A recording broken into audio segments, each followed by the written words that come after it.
নবাব সিরাজদৌল্লা যখন ইংরেজদের সঙ্গে পলাশির যুদ্ধে পরাজিত হয়, তখন নবাব সিরাজদৌল্লাকে জগৎ শেখ, মির্জাফরের ছেলে মিরন, এরা সবাই একত্র দলবদ্ধ হয়ে সিরাজদৌল্লাকে বন্দি করে রেখেছিল নদীর ওই পার মির্জাফরের বাড়িতে।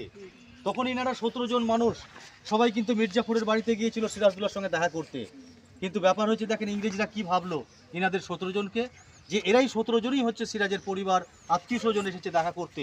তাহলে ভবিষ্যতে দেখা যাচ্ছে যে এই 17 জন যদি বেঁচে থাকে, তাহলে পরবর্তীকালে এরাও কোনোদিন সিংহাসনে দাবি দাবা করবে। ব্যাপারটা কিন্তু এইটাই। তখন এই 17 জন মানুষকে না ওরা খাওয়ার জন্য নিমন্ত্রণ করেছিল, দিয়ে ভালোবেসে যাই হোক কিছু খাবার এনাদের 17 জনের হাতে তুলে দেওয়া হয়। সেই খাবারটাতে আগে থেকে মির্জাফরের ছেলে মিরন বিষ দিয়ে দিয়েছিল।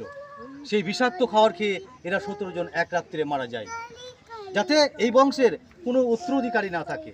এই কারণে 17 জনকে মেরে এখানেই সমাধিত করেছেন। এরা সব বিহার থেকে এসেছিল তখনকার দিনে, পাটনা। কারণ নবাব আলীবর্দী খাঁ পাটনার শাসনকর্তা